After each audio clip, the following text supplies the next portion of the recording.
Alors on est dans les halakhot concernant la protection du corps et de l'âme. Shmirat haguf v'hanefesh. Vous vous rappelez? Non. Donc ce sont des halakhot que les gens ne connaissent pas forcément.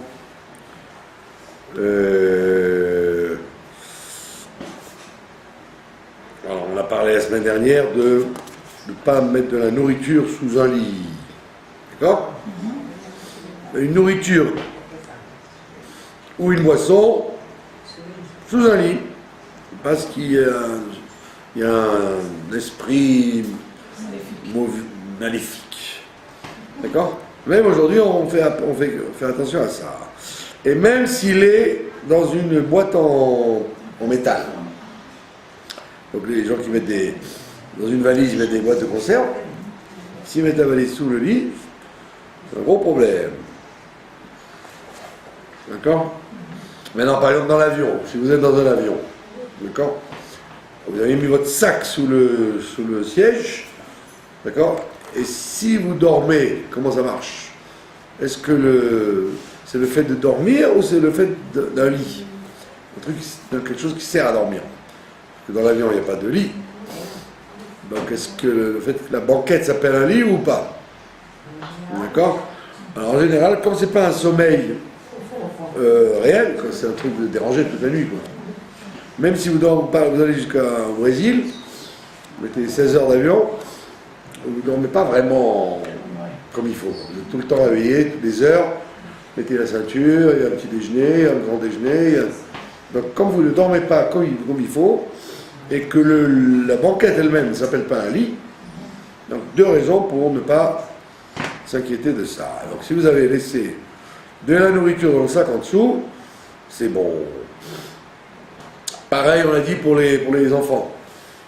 Dans la poussette, vous mettez la nourriture en dessous. Et le bébé, il dort. D'accord? Quand c'est le bébé qui dort, la même chose, on ne tient pas que ça... D'abord, c'est pas un endroit pour dormir, c'est une poussette. Et en plus, l'enfant, on estime qu'il ne dégage pas l'esprit maléfique que dégage l'adulte. Donc on n'est pas scrupuleux. Si on met un biberon ou un paquet de gâteaux, on peut les manger quand même. D'accord? Autre halakha qui n'a rien à voir, il ne faut pas manger de l'ail ou de l'oignon qui ont été complètement épluchés. D'accord? Donc si vous épluchez un oignon ou une gousse d'ail, il ne faut pas les éplucher entièrement si vous n'avez pas l'intention de vous en servir. Pareil pour un œuf. D'accord? Un œuf que vous avez fait cuire, ne le dépiautez pas si vous n'allez pas vous en servir. Laissez-le avec sa coquille. D'accord? Et dans tous ces cas-là, le frigidaire n'est dans rien. C'est pas parce qu'il est enfermé que ça sauve la chose. Pourquoi? Parce qu'on dit que l'esprit mauvais réside sur ces choses-là, même quand ils sont enfermés. Et ça, c'est des informations qui n'ont aucune logique. D'accord? Ni scientifique, ni kabbalistique.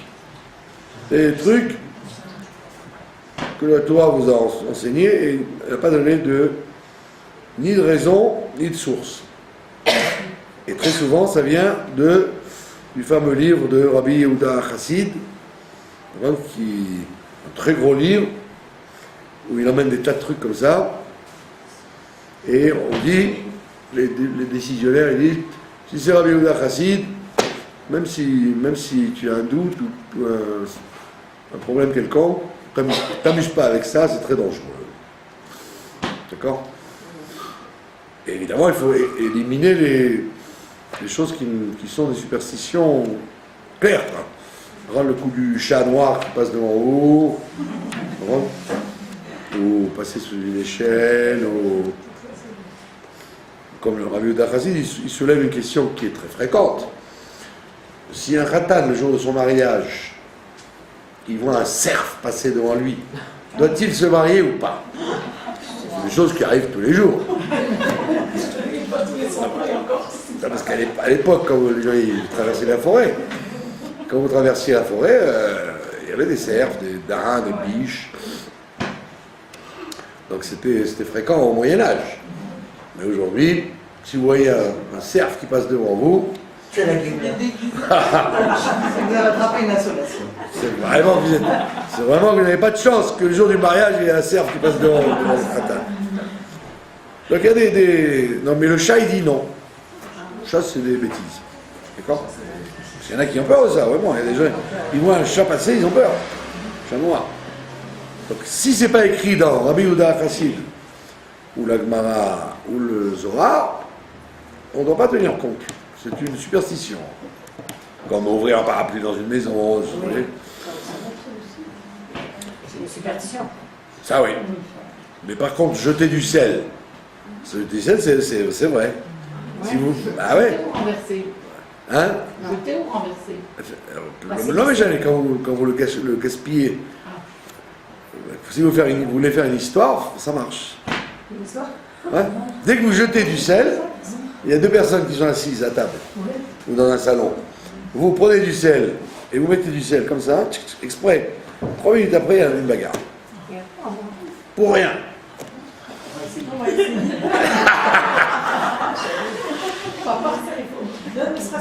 Le gaspiller, c'est vrai. Au lieu de le mettre dans le plat ou le transvider dans un truc, vous le jetez, ou par terre ou là.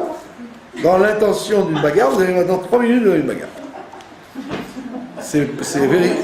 C'est pour ça que dès que vous renversez du sel, il faut tout de suite prendre une éponge et le mouiller, comme ça vous le dissolvez dans l'eau. Voilà, vous en voulez encore? Même si vous n'en voulez pas, je vous en vends encore. Donc on a dit la combine pour l'oignon, l'ail ou l'œuf, c'est de laisser un morceau d'épluchure ou de coquille. Si on mélange Carrément. avec du sel Ou alors si vous l'aménagez. Si vous l'aménagez, hein, vous avez pris l'oignon, vous avez mis de l'huile avec ou du sel, ça y est, il n'y a plus de problème. C'est pour ça que les surveillances rabbiniques, quand ils vous vendent de l'ail, comment on dit, pilé, frais pilé, ils vous mettent de l'huile dedans, du sel, ils vous mettent toujours un produit dedans pour pas qu'il y ait que du sel, que de l'ail. D'accord?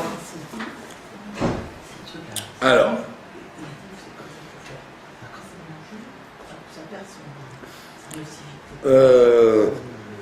il ne faut pas laisser un morceau de pain sous les aisselles. D'accord? On parle de quelqu'un qui se promène torse nu, quoi. Hein? S'il y a un vêtement, c'est pas grave. Un vêtement, vous faites comme le bon parisien à la baguette avec le journal, vous avez le droit parce que vous avez un vêtement. Et si vous êtes à la plage, vous connaissez quelqu'un, il est à la plage, et s'il est découvert de bras, donc effectivement ça s'appelle sous les selles, il ne faut pas le faire. Vous achetez un sandwich, et vous voulez le descendre à la plage, alors vous avez la bière dans les deux bras et les sandwichs sous les aisselles. Alors là, vous avez un problème. Et vous connaissez la blague, il fait une chaleur, il fait 40 degrés sur la plage, et le gars, il a 2 bouteilles de bière, et puis il tombe. Et il en casse. Il ne reste plus qu'une bouteille de bière, il dit à son copain, « Ah, Jojo, je suis embêté, j'ai acheté 2 bières, j'ai cassé la tienne. » Et l'autre, il attendait, il le voyait descendre le long de la... Donc ils te disent, sous les aisselles, il ne faut jamais faire ça. D'accord? Comme on l'a dit, si vous avez un vêtement, il n'y a aucun problème. Pareil, et ça c'est évident aujourd'hui, ne pas mettre de l'argent dans la bouche. Ne pas mettre de l'argent dans la bouche. D'accord? Vous n'avez pas de place, alors vous mettez une pièce de 5 shekels dans la bouche. Il ne faut jamais mettre une pièce dans la bouche. Pourquoi? Parce qu'il risque d'y avoir de la sueur de quelqu'un, à part la sueur du visage, qui est bonne pour la santé, c'est-à-dire si vous suez par exemple du front, et que ça vous coule, c'est pas grave de boire cette sueur. Pourquoi? Parce que il y a écrit tu mangeras ton pain à la sueur de ton front. Donc on voit que la sueur du front, c'est la seule qui n'est pas malsaine. Mais la sueur d'ailleurs, de quelques endroits du corps, elle est dangereuse. Donc probablement, cette pièce a été manipulée, donc il y a de la sueur dessus. Donc si vous la mettez dans la bouche, c'est un grand danger. D'accord? Il faut surtout empêcher les enfants de faire ça. Les enfants, ils adorent mettre les pièces, tout ce qu'ils voient, ils mettent dans la bouche. Donc, empêcher les enfants de mettre des pièces dans la bouche. On a faim? Vegan. Et il dit beaucoup de maladies qu'on ignore proviennent de là. Des gens qui ne font pas attention à ces trucs-là. Donc vous, les Français, ils vont dire oh, j'étais malade, j'ai eu une gastro, j'ai pas compris d'où ça venait. Les Français, ils ont toujours la gastro. Nous, c'est un virus, ici, c'est virus. Et là-bas, c'est gastro. Et vous savez jamais d'où ça vient, le virus et la gastro. Et là, il vous dit c'est de là que ça vient. D'accord? Par exemple, mettre une clé dans la bouche, c'est la même chose que la pièce. Une clé. Donc le gars, pourquoi il a attrapé une gastro? Parce qu'il est arrivé à l'hôtel. Et il a porté ses valises avec les deux mains et il a mis la clé dans la bouche. Et après, oh, j'ai eu une gastro toute la nuit. Parce que tu as mis la clé dans la bouche. Donc ce qui vous dit, il y a des tas de maladies qui arrivent avec, quand on ne fait pas attention à ces petits trucs, et personne ne saura savoir d'où ça vient. D'accord? Il ne faut pas enfoncer un couteau dans un oignon, par exemple, ou un radis, d'accord? Comme font les paysans, vous enfoncez dans un melon, dans une pastèque ou dans un gros radis, vous enfoncez le couteau. Il vous dit, il ne faut pas enfoncer le couteau là-bas, comme ils font les paysans dans le saucisson, vous voyez? Ils enfoncent dans le saucisson ou dans la miche de pain, de peur que quelqu'un ne vienne à mourir. Donc c'était dangereux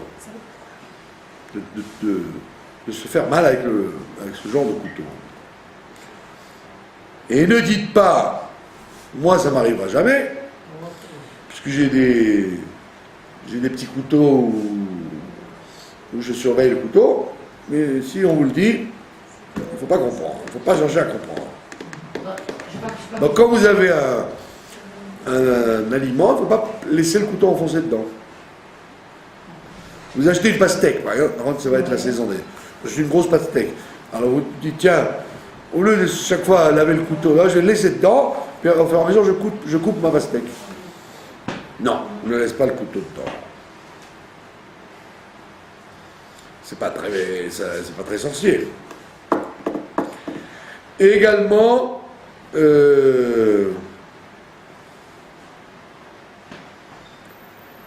bon, ça, je ne sais pas si ça vous intéresse. Il ne faut pas laisser, il y en a qui faisaient ça avant, ils laissaient une aiguille, ou à tricoter, ou à coudre, dans un pain. Ouais. Dans un pain? Dans le pain, ouais. Ils mettaient une aiguille dans le pain. Comment on peut faire ça, par exemple, on l'a expliqué, quand vous devez prélever la challah. Vous voulez avoir des pains entiers pour Shabbat. Alors, vous avez un pain, mais il s'est cassé en deux. Vous l'avez démoulé trop chaud, et quand vous l'avez sorti, il était chaud, donc il s'est cassé en deux. Ah, comment je vais faire maintenant? Le pain n'est plus entier pour le pain entier du soir. Donc qu'est-ce que vous faites? Vous dites, tiens, je vais mettre une aiguille dedans, une aiguille à tricoter, ou une aiguille... pour que ça fasse un seul... ou alors une brochette, vous voyez? Vous prenez une brochette, vous l'enfoncez. Il ne faut pas laisser la brochette dedans, ou le couteau dedans, d'accord? Il dit pourquoi. Alors ça s'adresse qu'à des gens qui ont un chien. Donc, si quelqu'un a un chien, si le chien mange d'un morceau de pain qui a été enfoncé par une brochette ou un couteau, il devient fou. Les probabilités sont. Alors, vous voyez, non, mais il y a plein de gens qui ont des chiens. Hier, j'ai vu une dame, Dieu la bénisse, elle avait 3 chiens. Elle ne savait plus où on est. Oh. Elle risquait de tomber à cause des 3 laisses. Elle dit comment elle fait? Un gros, un moyen, un petit. Peut-être une femme qui vit seule, je sais pas. Bon. L'homme est chalet. Donc il y a des gens qui ont des chiens. Pas forcément des amis à vous, mais il y a des voisins. Il te dit quelqu'un qui a un chien comme ça, il devient fou. Donc, si vous avez un voisin goy ou un voisin juif, et qui a un chien, la probabilité, comme vous dites, tout peut arriver. Et il dit, le fait qu'il va devenir fou, ce chien, ce sera un chien très dangereux, parce qu'il va attaquer les gens, et sa morsure deviendra mortelle. Donc apparemment, il attrape la gale. La rage. D'accord? Et il dit à ce moment-là, tu n'auras d'autre choix que de tuer le chien. Vous voyez, donc vous voyez que c'était pas pachoute cette histoire. Voilà, et il dit bien que respecter les animaux, c'est une mitzvah de la Torah. On n'a pas le droit de faire souffrir un animal pour rien. D'accord? C'est l'une des raisons d'ailleurs pour laquelle en Pologne, ils voulaient arrêter la shrita. Les Polonais, ils sont en pleine expansion là. D'accord? Alors, pour faire de l'argent, ils ont permis la shrita. Comme ça, tous les systèmes de cache-route viennent chez eux, ils font de la shrita et comme ça, ils gagnent de l'argent. Maintenant, il y a les organismes de protection des animaux qui ont été voir comment c'était la shrita. Et ils ont filmé. Quand vous voyez ça, vous dites, j'ai plus envie de manger cette viande. Vous voyez comment ils traitent le taureau, la bête, etc. Et donc il a fallu que la rabbanoute intervienne en disant on va arranger ça. Hein. Donc ça veut dire et c'est interdit, effectivement, on n'a pas le droit de faire souffrir une bête pour rien. Donc si vous voulez la tuer pour la manger, il faut être gentil avec elle jusqu'à la dernière minute. Pas la laisser dans des conditions délicates. La manière dont on traite les poulets, etc., c'est pas très... Et la manière dont on traite les poulets, effectivement, c'est problématique pour les caparottes, etc. Vous voyez, sous la chaleur, etc. Donc on voit que il te dit bien que faire souffrir une bête, c'est une interdiction toranique, mais ce chien-là qui a attrapé la rage, il faut le tuer. D'accord? Ça, il y en a un qui va vous plaire, là. Un homme ne doit pas passer entre 2 femmes et une femme entre 2 hommes. Pourquoi? À cause du vent maléfique qui se dégage. D'accord? Alors maintenant, comment faire pour sortir du problème? Si vous avez un objet dans la main, vous êtes sorti du problème. Un parapluie, un sac, un livre, une assiette de ce que je sais moi d'asperges. Vous avez un objet avec vous, comme par exemple vous allez au marché, vous avez votre sac avec vous. Donc là, si quelqu'un vous dit mais on n'a pas le droit de passer, j'ai appris dans le livre que si on a un objet, ça marche. Parce que l'objet s'interpose. Jusqu'à 4 à Hein? L'objet. Dès que vous avez un objet, vous pouvez passer. Non, mais de quelle distance? Ah, de combien on ne doit pas passer? Oui, c'est ça, 4 amotes, ouais. 2 mètres. Non, on lui en parle de gens qui sont ensemble. De gens qui parlent ensemble. Ah, Ouais, on parle. Oui, une femme qui parle avec une autre femme, un homme qui parle avec un autre homme. Mais pas dans le. Vous êtes dans le métro ou dans la queue de l'avion et vous avez. Non, on parle des gens qui sont en communication. On parle pas des gens qui sont comme ça. Sinon. Non, ce serait impossible de vivre. Si vous passez. Vous ne pouvez pas passer entre 2 personnes parce qu'ils sont. Vous comprenez? À l'époque, dans les villages, les rues étaient toutes petites. Alors il y avait la femme qui était assise par terre à tricoter et sa copine sur l'autre trottoir à faire des pâtes, fabriquer des pâtes maison. Et elle jacassait l'une avec l'autre. Alors là, elle parlait donc. Mais si les gens n'ont aucun rapport entre eux, dans un bureau, vous avez une femme qui est là, une femme qui est là, vous pouvez passer là parce qu'elles ne se parlent pas.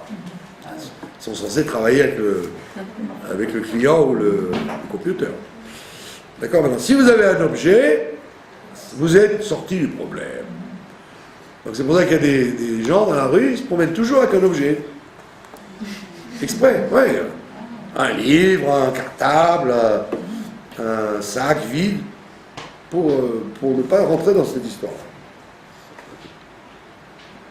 D'accord? J'étais une fois dans un autobus, et il y avait deux femmes qui étaient assises de chaque côté, et donc il y avait le passage. Et quand elles faisaient la causette entre elles, alors il y a un orthodoxe qui ne voulait pas passer, parce qu'il... Alors, il y a eu évidemment une discussion houleuse. Alors je lui ai dit, mais... Je lui ai dit, tiens, prends mon livre et passe. Il m'a dit, non. J'ai dit, ah, bon, alors, si tu ne connais rien, restons comme ça reste debout jusqu'à Eilat.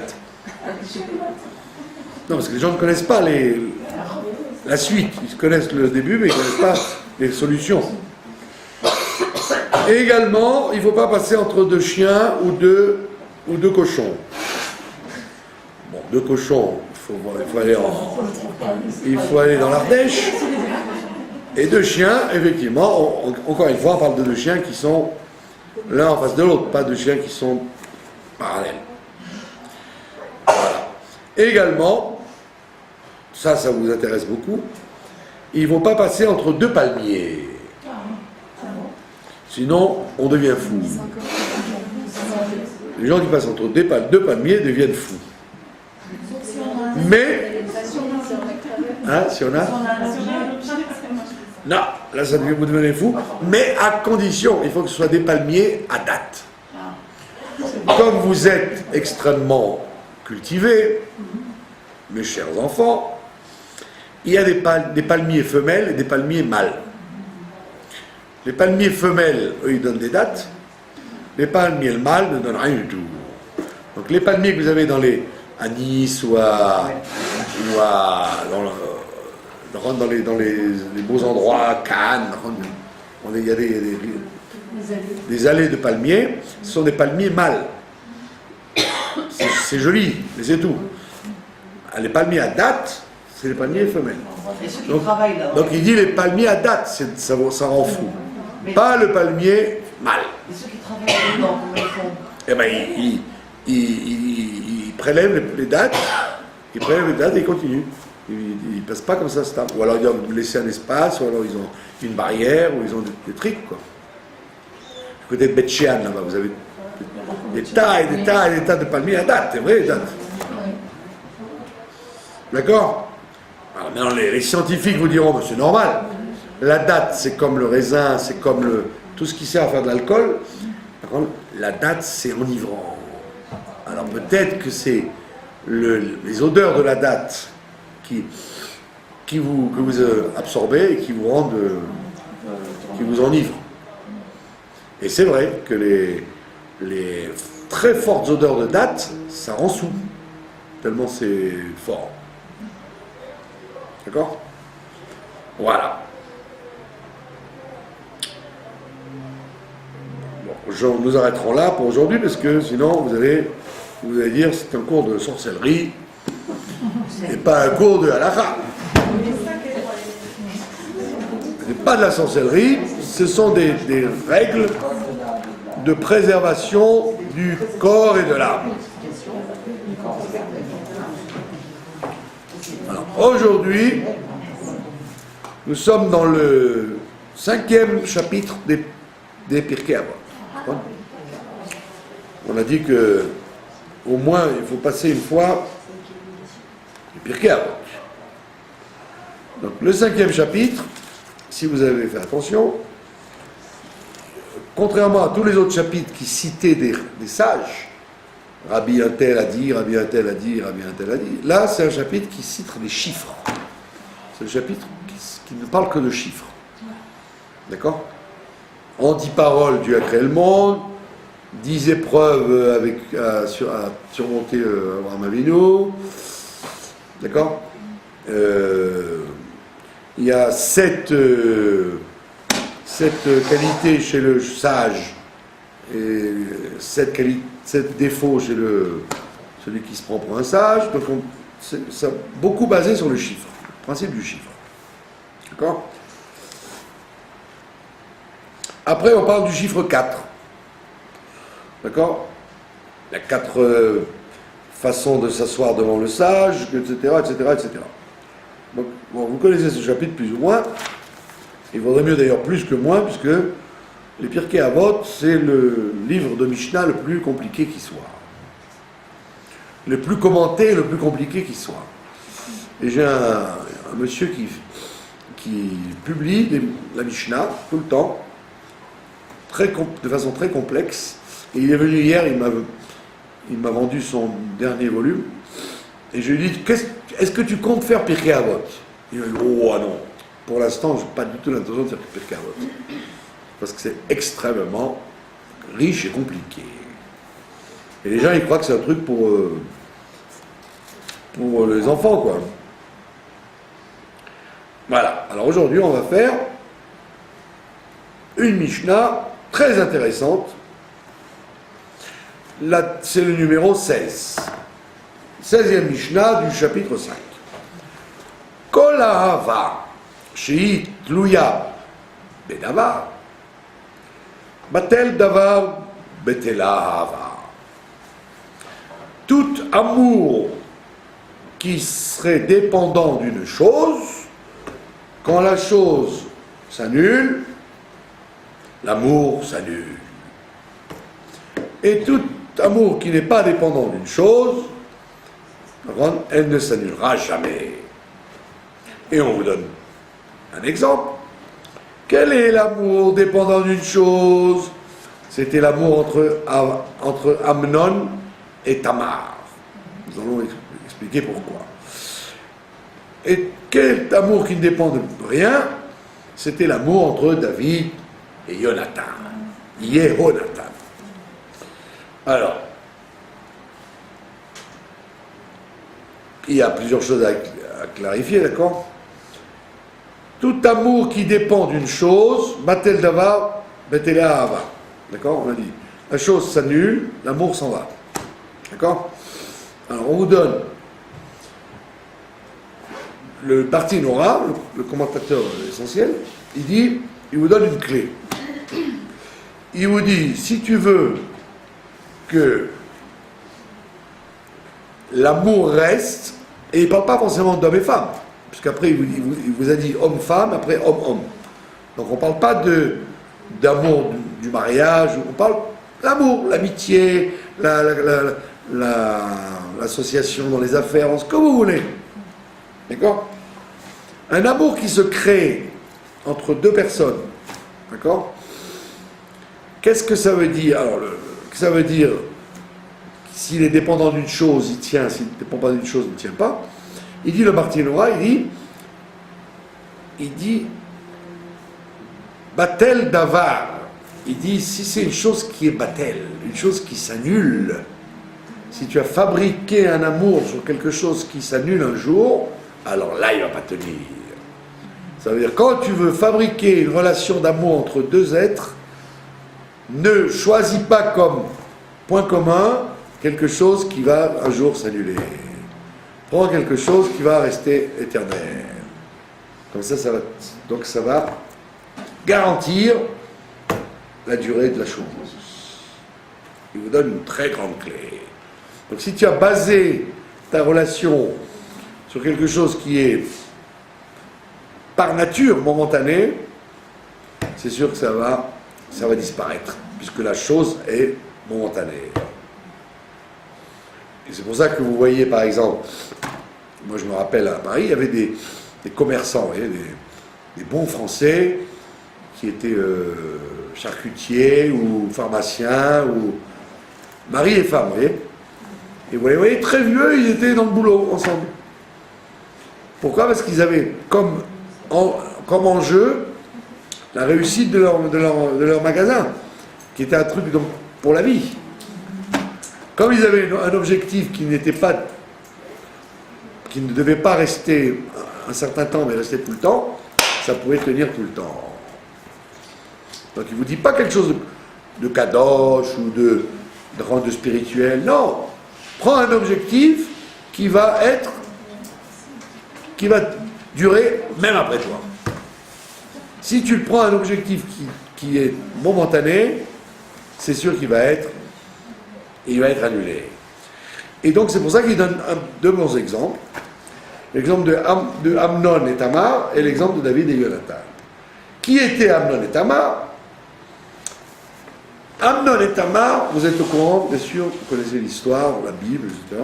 Le roi David avait beaucoup de femmes. Mais la plupart de ces femmes étaient des femmes qui avaient été prises en otage. C'est des conquêtes de guerre. On appelle ça Yefat Toa. La belle femme de la parashat Kitetien, que le monsieur a repéré dans la guerre, et il la prend pour femme. On dit que la plupart des femmes de David, c'était des Yefat Toa. Ouais, des femmes qu'on attrape parce qu'elles étaient belles dans la guerre. Donc, Amnon était le fils d'une femme comme ça, et Tamar était le fils d'une autre femme comme ça. La fille. D'accord? Et Tamar, dit-on, était très belle. J'ai pas sa photo, et c'est très dur d'ailleurs à retrouver. Mais ils ont dit que Tamar était une très jolie femme, et donc Amnon était amoureux de Tamar. Et bien qu'ils étaient donc demi-frères, d'accord, il a tout fait pour l'avoir. Et ça a très mal tourné. C'est un drame terrible. Et donc, on dit pourquoi ça a mal tourné? Parce que tout était basé sur la beauté de Tamar. Il n'aimait pas Tamar parce qu'elle était intelligente, riche, de bonne midote, qu'elle faisait 3 prières par jour, qu'elle savait cuisiner le... Pas du tout. Il aimait parce qu'elle était belle. C'est tout. Donc comme c'était basé sur quelque chose qui ne va pas durer tout le temps, donc automatiquement, comme dit d'ailleurs le proverbe, il est tombé amoureux. D'accord? Il est tombé. Alors que si on t'a pas dit qu'il faut prendre une femme qui est laide, qui soit laide, épouser une femme ou un homme vilain comme tout, il n'y a aucune mitzvah de choisir d'être masochiste. Mais on te dit, si déjà, d'accord, prends cette qualité-là comme une qualité supplémentaire, mais pas comme une qualité essentielle. Donc, quand tu rencontres quelqu'un, si tu dis, c'est basé sur la beauté, l'argent, quelque chose qui ne tient pas la route toute la vie, c'est évident que ça ne va pas durer. Et c'est pourquoi par contre, David et Jonathan, David, il était le gendre de Shaoul Amelech. Oui, puisqu'il s'est marié avec Michal. David. Ouais, il était en même temps le gendre de David Amelech, et donc il avait un beau-frère qui s'appelait Jonathan, le fils de Shaoul. Et depuis tout petit, Shaoul et David et Jonathan étaient des bons amis. Et ils sont restés amis jusqu'à la mort de Jonathan. Donc ça veut dire, et pourquoi? Parce qu'il dit le Barthénora, parce que Jonathan a dit, tu seras toi le roi, et moi je serai toujours avec toi. Donc c'était pourquoi? Pour faire le service de Dieu ensemble. Comme ils avaient le même projet spirituel, donc c'était pas quelque chose qui devait disparaître, donc c'est resté jusqu'à la fin. Donc c'est ce qui te dit, ce que te dit le Pirkei Avot. Si tu bases ta relation sur quelque chose qui est limité par nature, sache que ça va éclater un jour. Alors que si tu bases sur quelque chose de définitif, de très très fort, alors ça ne disparaîtra pas. Donc c'est une des raisons, malheureusement, pour laquelle c'est l'une des raisons pour laquelle, dans le tiroir, si vous voulez, l'une des raisons pour laquelle il y a beaucoup de divorces. Beaucoup de divorces après la guerre. Et pourquoi les amitiés éclatent, etc. Parce que la base même de la relation, elle est faite sur quelque chose de momentané. D'accord ? Comme dit un ami, aujourd'hui, de plus en plus, vous achetez de la vaisselle jetable. La vaisselle Khapeami. Des verres jetables, des nappes jetables, des fourchettes jetables. Et maintenant, il y a la femme jetable. D'accord ? Les gens, quand ils se marient, ils disent, ouais, bon, c'est Khapeami, quoi. Ça durera ce que ça durera, quoi. Le mari aussi, je Ouais, de la même façon. Ou les amis, ou les associés, ou le toujours qui ne dure qu'un jour. Et d'où ça vient, c'est que à la base même, la raison pour laquelle ils se sont associés, ou mariés, ou fréquentés, c'était quelque chose qu'ils ne pouvaient pas, était déjà, ils le savaient eux-mêmes, n'était pas fait pour durer. Donc, avant la guerre, la guerre de 39-45, quand je dis la guerre, c'est la grande guerre, pas la guerre du Vietnam, d'accord ? Avant la guerre, où la vie était très dure entre les gens n'avaient pas le temps de penser à divorcer, puisqu'ils étaient toujours occupés à survivre. Les gens devaient survivre. Hein ? Donc les seuls endroits où il y avait des divorces, c'était les gens très très riches, ou qui n'avaient rien à faire de la journée, etc. Mais les gens étaient occupés. D'accord ? Donc leur point commun, c'était justement de survivre. Il fallait survivre. Il ne fallait pas mourir, il fallait pouvoir avoir des enfants, ne pas les enterrer. D'accord ? Maintenant, après la guerre, où les gens ont du temps, ont beaucoup de temps, automatiquement, c'est à ce moment-là que la question se pose. Comment tu vas baser ta vie ?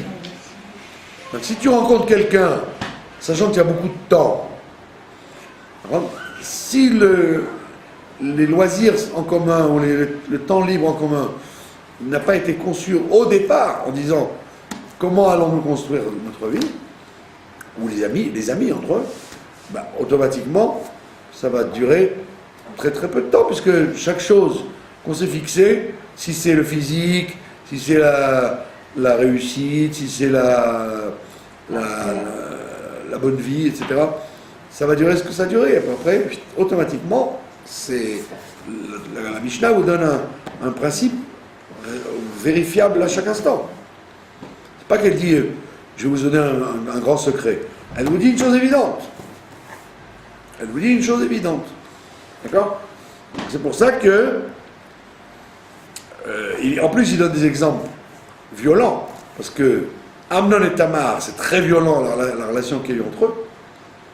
C'est pas un amour accompagné de compréhension. Non, c'était que de la libido, quoi. Comme il dit, elle était belle, et il voulait rien entendre d'autre. D'accord ? Et bien qu'elle lui ait fait comprendre que ça se fait pas, nous sommes quand même frères et sœurs, tatati, tatata. Lui, il n'a rien voulu entendre, et donc ça a très mal fini. D'accord ? C'était comme Roméo et Juliette, quoi. Ça s'est terminé à coup de couteau. Capulet, je sais pas qui. Ouais. Alors que David et Jonathan, c'est aussi très violent. C'est un amour très violent qu'il y a entre eux. C'est le père, Shaoul, qui était schizophrène, le pauvre, dit à son fils, si tu fréquentes encore David, je te tue toi et lui. Et ben il aime tellement David qu'il le fréquente en risquant sa vie par rapport à son père. Donc c'est pas un amour qui coûte rien. Un amour qui pouvait coûter la vie à David et à Jonathan. D'accord ? Et malgré tout, jusqu'au dernier moment, ils étaient ensemble. Donc la Mishnah vous donne des exemples extrêmes, pour que vous compreniez la chose. Sinon, elle aurait dit, regarde Moshe et Aaron. Moshe et Aaron, ils ont toujours été en bon terme tous les deux. Après, tu n'as pas pris Moshe et Aaron au lieu de prendre David et Jonathan. C'est parce que Moshe et Aaron, personne ne venait leur casser les pieds pour être des amis. Personne n'est venu leur dire arrêtez de vous fréquenter entre frères, ça va, vivez votre vie. Alors que David et Jonathan, oui, tout le monde disait Et tu n'as pas le droit. Ton père se bat contre David et tu le fréquentes encore, et tu vas le sauver, Donc on voit que c'était tellement fort que ça traversait même les querelles avec Shaoul, etc. Et donc dans le mariage, pareil. Si quelqu'un se marie et qu'il a donc un objectif éternel avec sa femme, toutes les tentations des parents, des beaux-parents, des amis, des ennemis de les séparer, hein, comme on le voit, généralement les divorces sont plus dus aux gens qui se mêlent et qui prennent parti pour la droite ou la gauche, alors qu'il n'y a pas à prendre parti.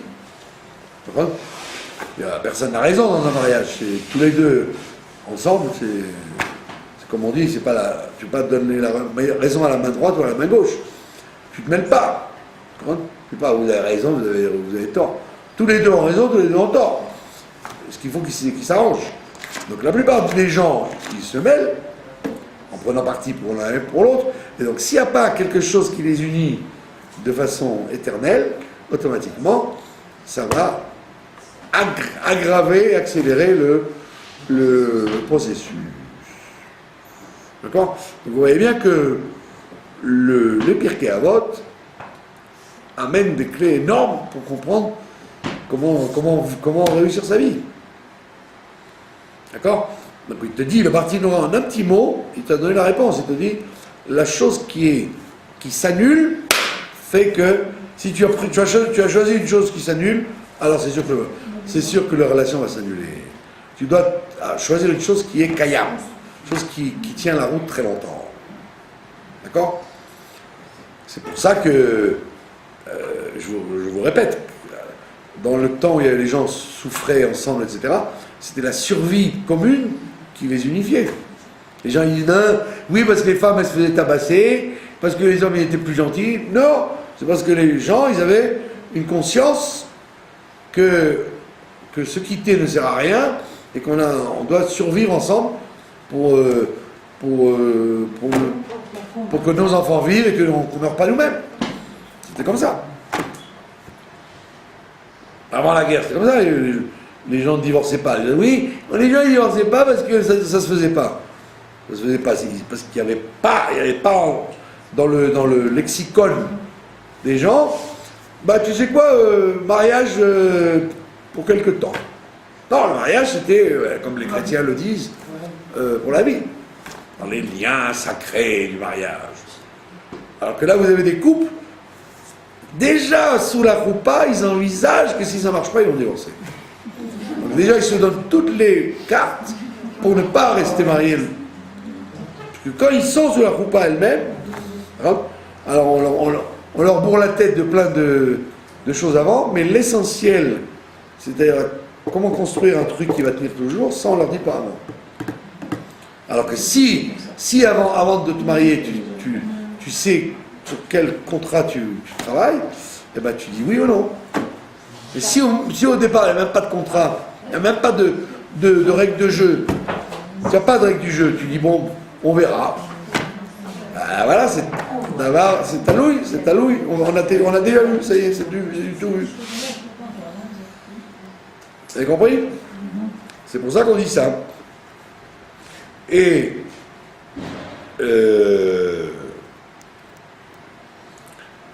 voilà, David et Jonathan. Maintenant, qu'est-ce que vous vouliez d'autre? Qu'est-ce que vous vouliez savoir d'autre?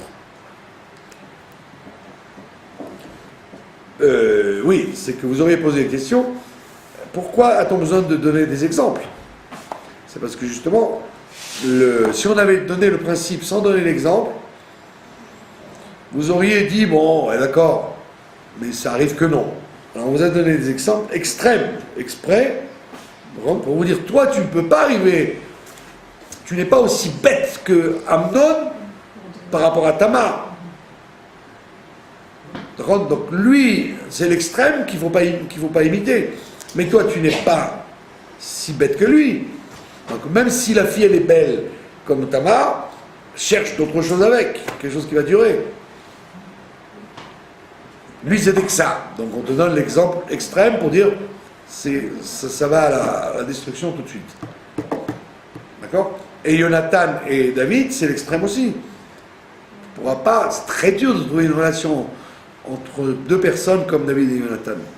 Il y a toujours des choses qui peuvent abîmer l'amitié ou l'amour. C'est pas très, très, très difficile de trouver comme David et Jonathan.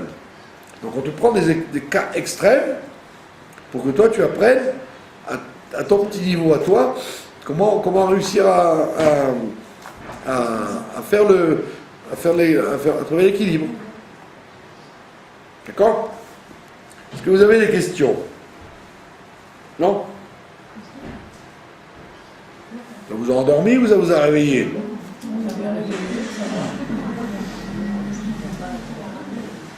Voilà. Donc on continue avec un autre problème. C'est la Mishnah suivante qui dit Kol machloket shei leshem shamayim, toute discussion qui est comment on dit ça, désintéressée, qui est pour la vérité, pour la recherche de la vérité, sofa leitkayem, elle se maintiendra toujours. C'est une discussion qui restera toujours. Et toute discussion qui n'est pas dans la recherche de la vérité, en sofa leitkayem, elle va disparaître. Elle n'a pas de fin de rester tout le temps. Elle n'a pas un devenir de rester tout le temps. Et Zoï Marloket chez les Shamaïm. C'est quoi la discussion désintéressée? C'est celle entre Hillel et Shammai. Quelle est la discussion qui n'est pas désintéressée? C'est la discussion entre Korach, Bechol Adato. D'accord? C'est intéressant parce que là, il ne vous dit pas contre qui il se bat. Il dit Korach et Kol Adato. Korach et ses amis, ils étaient ensemble.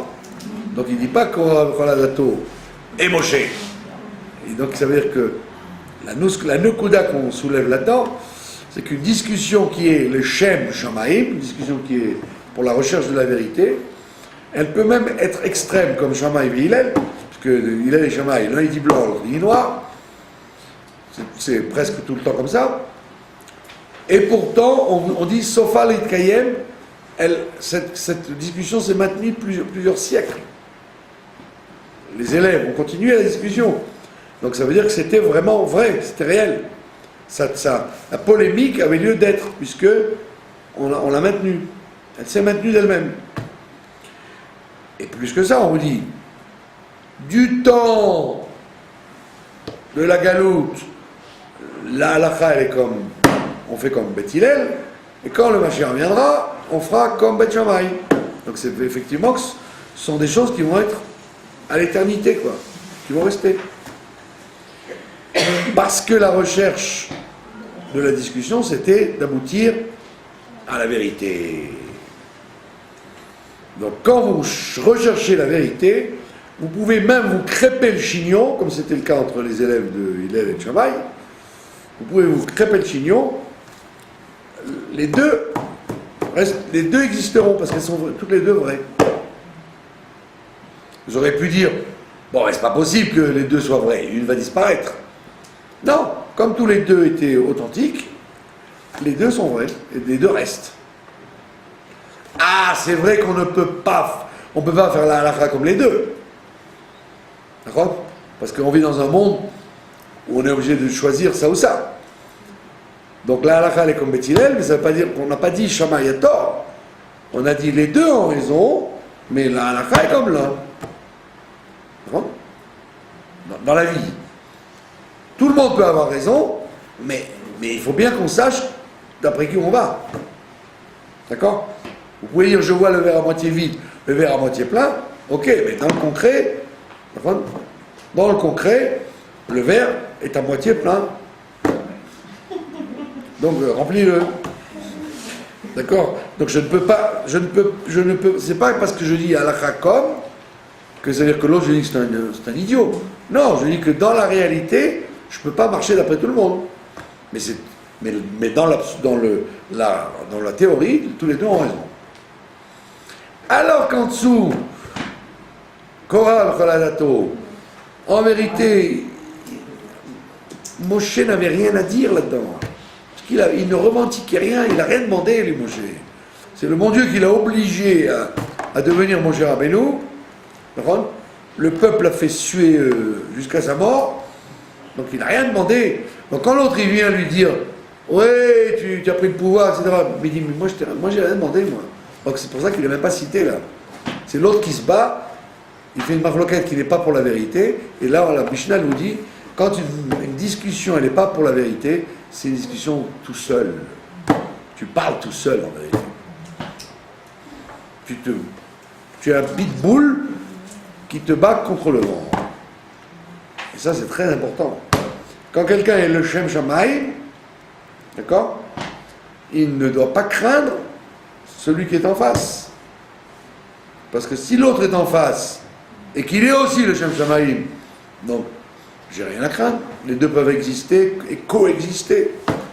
Mais quand tu ne cherches pas la vérité, mais tu cherches la bagarre pour la bagarre, alors à ce moment-là, que pour que ton intérêt, alors à ce moment-là, moi je te regarde et je dis, bon, d'accord, alors, vas-y, pédale tout seul. Je n'ai rien à faire là-dedans, moi. Donc c'est pour ça que la Mishnah ne cite pas du tout contre qui il s'est battu Korah, puisqu'en vérité, il s'est battu tout seul pour ses oignons. Et c'est pour ça que ça a fini très vite, très mal.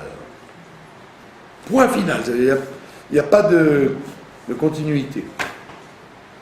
D'accord ? Et c'est pour ça que c'est un des tests pour savoir quand les gens sont vrais ou sont faux.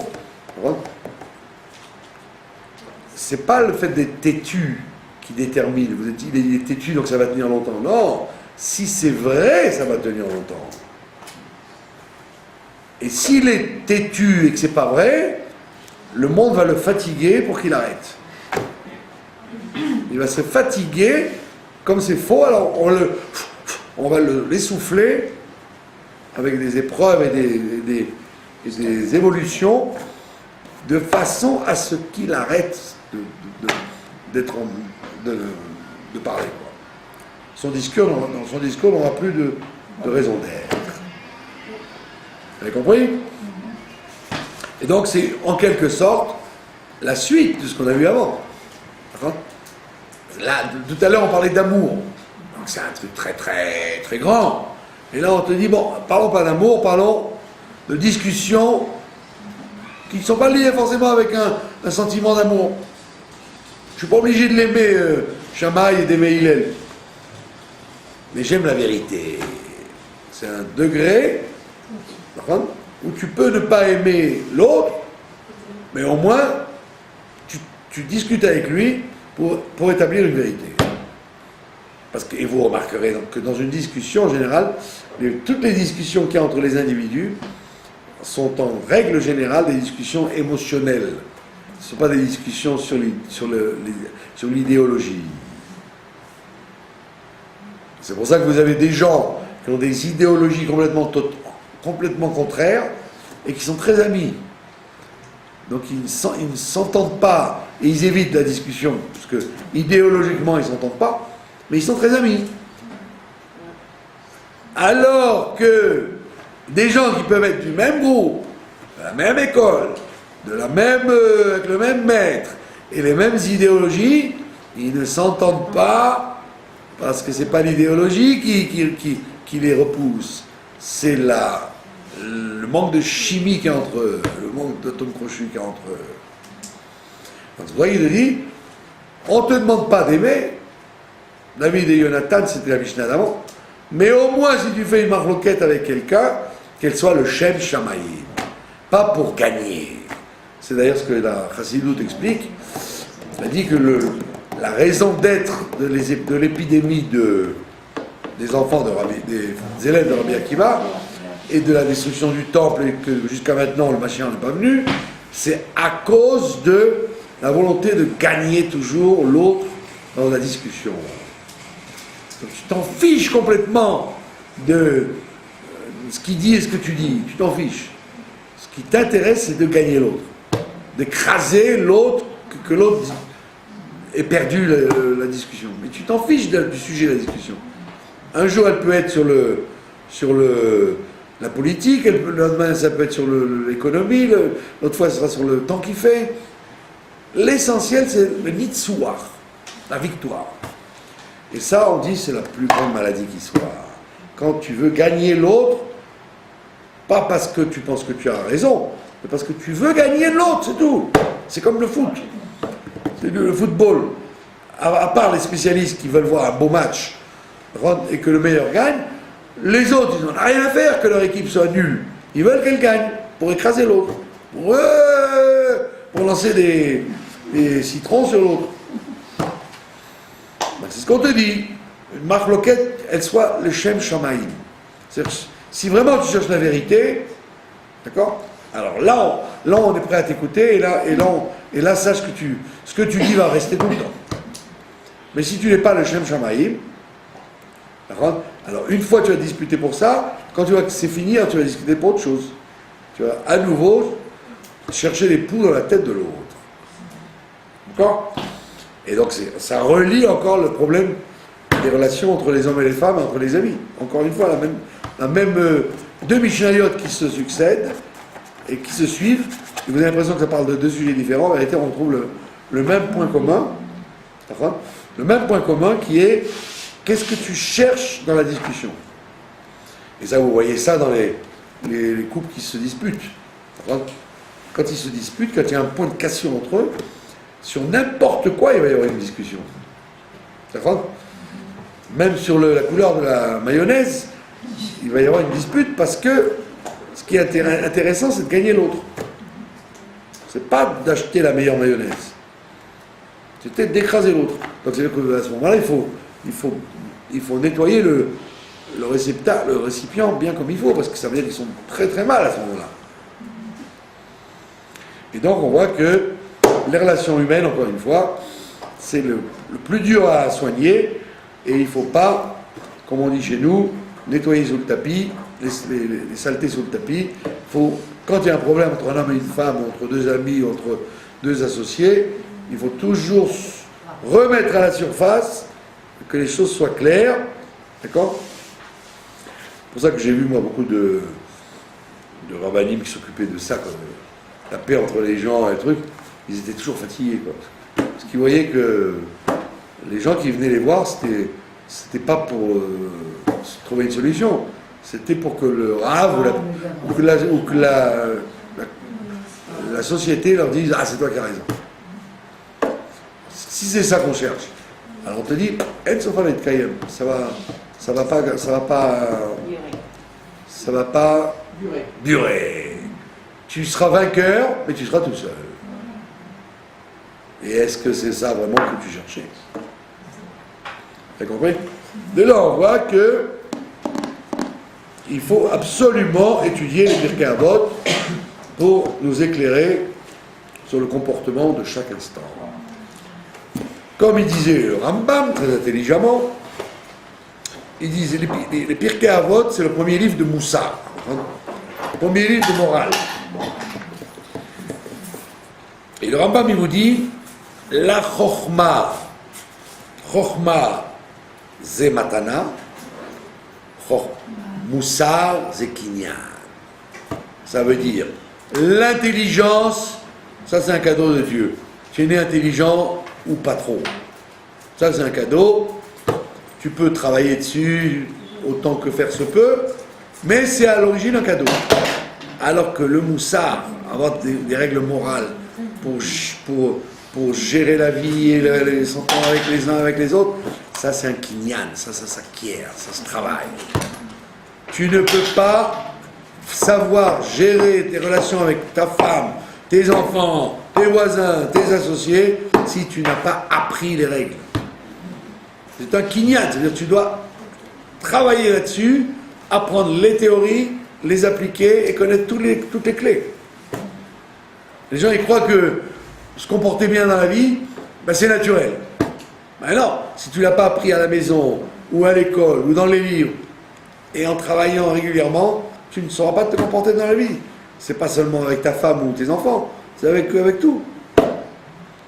Parce que l'intelligence, c'est un cadeau, le moussard, morale, le changement de l'être pour arriver à s'entendre avec tout le monde, ça c'est un travail, c'est un kinyan, ça s'acquiert par l'étude et l'accumulation d'énormes renseignements pour savoir comment affronter ça.